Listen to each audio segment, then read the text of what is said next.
Assalamualaikum warahmatullahi wabarakatuh. Selamat pagi, salam sejahtera bagi kita semuanya. Untuk pertemuan kali ini atau di video kali ini kita akan membahas tentang kedaulatan negara kesatuan Republik Indonesia. Sebelum kita membahas tentang kedaulatan negara kesatuan Republik Indonesia, kita akan membahas dulu tentang pengertian dari kedaulatan. Apa itu kedaulatan? Yang pastinya kalian sudah sering mendengar kalimat kedaulatan atau kata kedaulatan. Berdasarkan teori kedaulatan atau menurut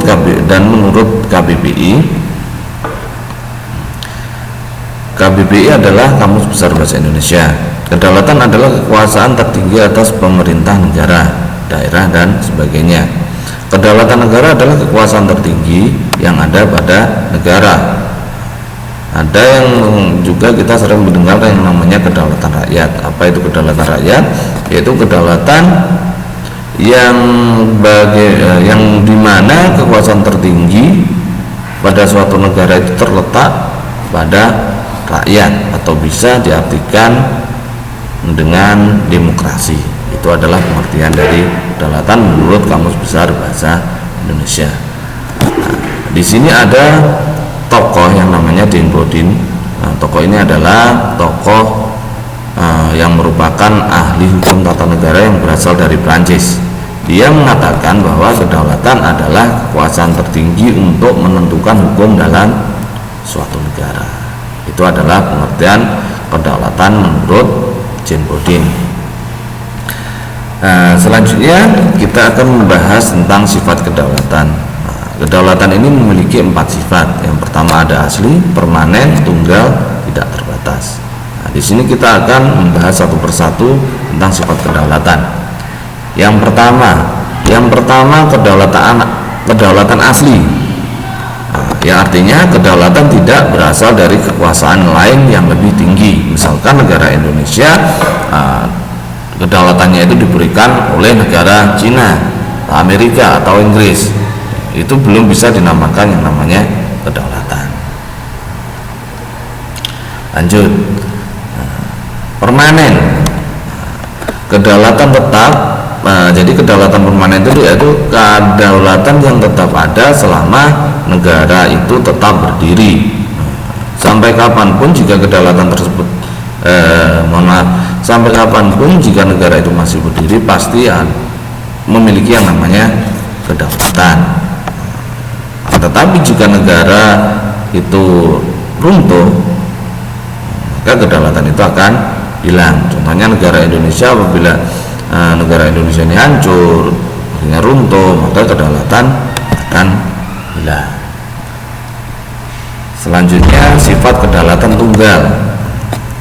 Kedaulatan tunggal ini berarti kekuasaan itu merupakan satu-satunya dalam negara dan tidak dibagikan kepada badan-badan lain. Jadi tunggal, tidak dibagi-bagi, utuh, yaitu bulat. Itu adalah makanya tadi. Lanjut, ada yang terakhir ini sifat kedaulatan yang tidak terbatas. Kedaulatan yang tidak terbatas itu maksudnya kekuasaan tidak dibatasi oleh kekuasaan lain. Jadi misalkan negara Indonesia itu memiliki kedaulatan yang bebas, kedaulatan yang tidak bisa dibatasi atau diganggu-gugat oleh bangsa lain. Kita bebas untuk menentukan nasib bangsa kita, menentukan nasib negara kita, mengelola negara kita, baik sumber daya alamnya, sumber daya manusianya, dan lain sebagainya. Itu kita berhak atas seluruhnya negara kita ini. Jadi negara lain, negara yang dari luar tidak bisa campur tangan dengan bagaimana pemerintah kita menjalankan negaranya untuk mencapai suatu tujuan dan cita-citanya. Jadi tidak terbatas seperti itu. Selanjutnya kita akan membahas tentang jenis kedaulatan. Jadi jenis kedaulatan itu ada dua, yaitu kedaulatan keluar dan kedaulatan ke dalam. Kita bahas satu persatu. Kita bahas tentang kedaulatan kita bahas tentang kedaulatan ke dalam dulu. Oke. Kedaulatan ke dalam berarti bahwa bangsa Indonesia yang merdeka memiliki kekuasaan untuk menyusun dan mengatur organisasi pemerintahan sendiri menurut kehendak bangsanya sendiri, serta kekuasaan untuk mengelola semua yang ada di wilayahnya yang mengandung sumber daya alam baik di darat, laut maupun udara, serta untuk memakmurkan rakyatnya tanpa campur tangan negara lain berdasarkan peraturan perundang-undangan yang berlaku, seperti yang sudah saya jelaskan tentang sifat kedaulatan tadi, yaitu kedaulatan yang tidak terbatas. Jadi negara Indonesia bebas menentukan nasibnya sendiri tanpa campur tangan dari bangsa lain. Seperti itu. Selanjutnya kita membahas tentang kedaulatan keluar, yang artinya negara Indonesia mempunyai kekuasaan untuk berhubungan dengan dan bekerja sama dengan bangsa lain tanpa terikat oleh kekuasaan lain. Contoh pelaksanaan kedaulatan keluar antara lain mengadakan perjanjian dengan negara lain, menyatakan perang atau perdamaian, serta ikut serta dalam organisasi internasional dan sebagainya. Organisasi internasional itu antara lain yaitu PBB, ASEAN, OPEC, APEC dan lain sebagainya, atau tentang perjanjian ekspor impor lah misalnya. Jadi itu contoh dari kedaulatan keluar. Selanjutnya kita membahas tentang teori kedaulatan. Di sini teori kedaulatan itu ada 5. Yang pertama kedaulatan Tuhan, kedaulatan raja, kedaulatan negara, kedaulatan hukum, dan kedaulatan rakyat. Oke, kita bahas satu persatu. Apa yang dimaksud dengan kedaulatan Tuhan?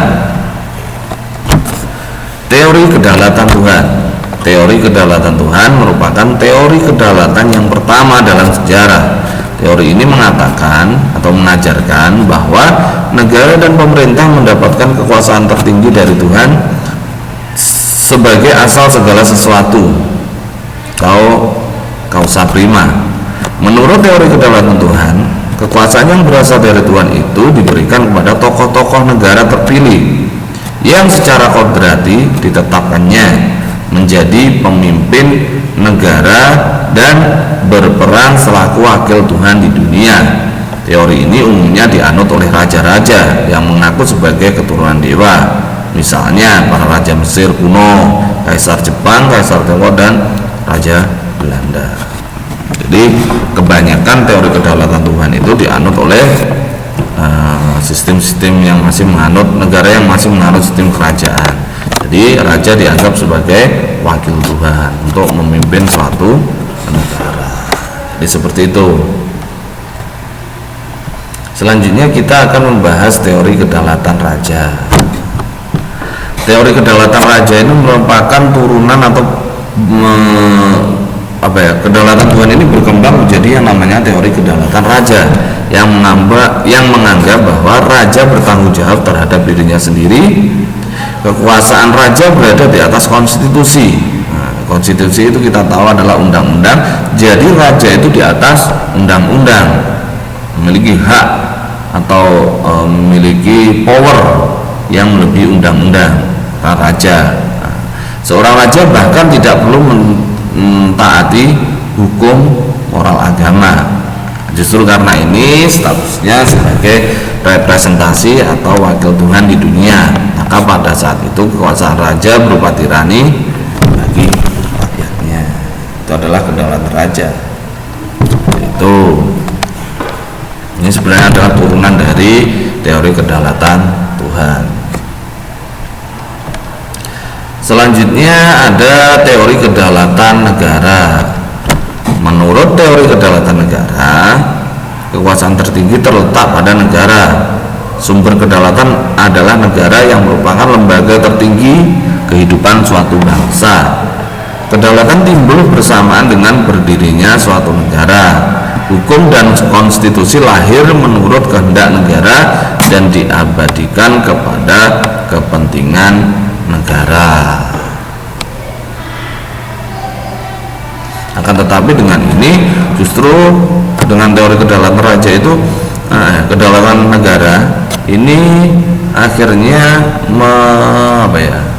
bertentangan atau justru kurang menghargai bangsanya, diselewengkan lah, dibelok-belokkan. Akhirnya di dalamnya ini, dalam suatu negara yang menganut kedaulatan negara ini terjadilah pemimpin yang otoriter. Maksudnya ya mirip dengan itu raja malah di atas undang-undang lah, intinya otoriter, penguasanya powernya sangat-sangat lebih.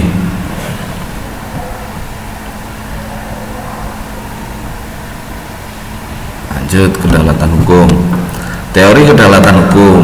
Nah, di sini teori kedaulatan hukum adalah kekuasaan tertinggi itu berada di hukumnya itu memiliki kekuatan yang sangat tinggi di sebuah negara. Ini jelasnya. Berdasarkan pemikiran teori kedaulatan hukum, kekuasaan pemerintah berasal dari hukum yang berlaku. Hukumlah baik yang tertulis maupun tidak tertulis yang membimbing kekuasaan pemerintah. Kekuasaan hukum merupakan kekuasaan tertinggi dalam negara. Hukum bersumber dari rasa keadilan dan kesadaran hukum. Jadi hukum ini kedudukannya tinggi. Jadi pemerintah itu harus patuh terhadap hukum tersebut.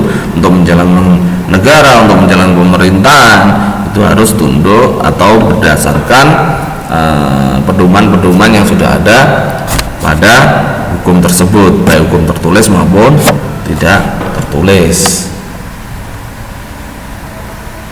Yang terakhir ada kedaulatan rakyat. Nah, di sini teori kedaulatan rakyat beranggapan bahwa rakyat merupakan kesatuan yang dibentuk oleh suatu perjanjian masyarakat. Kemudian sebagai pemegang kekuasaan tertinggi, rakyat memberikan sebagian kekuasaannya kepada penguasa yang dipilih oleh rakyat, dan penguasa tersebut harus melindungi hak rakyat. Tokoh yang mengemukakan teori ini adalah Montesquieu dan J.J. Rousseau. Maksudnya gini, teori kedaulatan rakyat itu memiliki kekuasaan tertinggi dalam sebuah negara. Contohnya yang menganut sistem kedaulatan rakyat itu ya negara kita ini, negara Indonesia. Contohnya waktu pemilu itu rakyat berhak menentukan pilihannya untuk memilih DPR, untuk memilih DPD, untuk memilih presiden. Dan pilihannya tersebut merupakan wakilnya di pemerintahan yang dianggap bisa mewakili keinginan rakyat. Dan di DPR ada badan-badan yang mengurus tentang pendidikan dan lain sebagainya. Jadi seperti itu, diwakilkan. Tidak rakyat semuanya mengatur pemerintahan, tidak. Jadi DPR itu adalah cermin dari rakyat atau perwakilan yang memiliki rakyat Indonesia ini, yang perwakilan seluruh rakyat Indonesia ini. Coba kita bayangkan apabila seluruh rakyat Indonesia ini duduk di gedung DPR, ya tidak mungkin akan muat gedungnya. Kita tahu penduduk Indonesia itu berapa ratus juta, lebih dari 200 juta jiwa. Ya bisa-bisa gedung DPR-nya nanti akan roboh seperti itu. Nah, ini menurut Montesquieu, pembagian kekuasaan itu ada 3. Yang pertama kekuasaan legislatif, kedua ada eksekutif, ketiga adalah yudikatif. Yang pertama kekuasaan legislatif, yaitu kekuasaan untuk membuat peraturan perundang-undangan dalam suatu negara. Jadi kekuasaan legislatif ini tugasnya membuat undang-undang. Contohnya apa kekuasaan legislatif itu? Yaitu DPR. DPR itu tugasnya membuat undang-undang. Nah, contohnya ya undang-undang tentang hukum pidana, undang-undang tentang pendidikan, undang-undang tentang buruh, undang-undang tentang apalagi ya, sumber daya alam dan lain sebagainya. Itu adalah kekuasaan legislatif. Yang kedua adalah kekuasaan eksekutif, yaitu kekuasaan untuk melaksanakan peraturan perundang-undangan yang berlaku. Kekuasaan eksekutif sering disebut sebagai kekuasaan menjalankan pemerintahan. Kalau kekuasaan eksekutif itu ya presiden dibantu oleh menteri-menterinya, itu disebut kekuasaan eksekutif, yaitu menjalankan pemerintahan. Kalau DPR tadi membuat undang-undang, DPR atau legislatif itu membuat undang-undang, kalau eksekutif ini menjalankan. Yang ketiga ada kekuasaan yudikatif, yaitu kekuasaan untuk menegakkan peraturan perundang-undangan yang berlaku apabila terjadi pelanggaran. Nah, kekuasaan yudikatif sering disebut sebagai kekuasaan kehakiman. Kalau yudikatif ini kaitannya tentang peraturan, tentang hukum. Misalkan di sini kalau di Indonesia itu ada namanya Mahkamah Konstitusi, Mahkamah Agung, dan ada lagi satu Komisi Yudisial.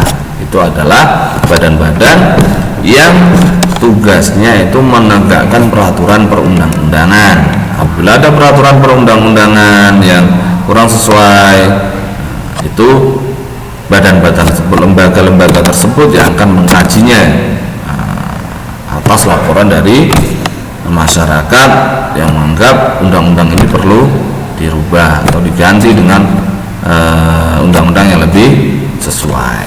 Jadi seperti itu. Ini mungkin seperti itu saja untuk materi hari ini, untuk materi hari ini atau materi dalam video ini. Untuk materi selanjutnya saya akan buatkan video untuk menyambung dari materi hari ini. Oke, apabila dalam video ini ada hal-hal yang kurang paham atau kurang dipahami, silakan kalian nanti tulis pertanyaan di kolom komentar. Itu ya. Oke, semoga video ini bermanfaat bagi kita semuanya. Saya akhiri, sekian, terima kasih. Wassalamualaikum warahmatullahi wabarakatuh.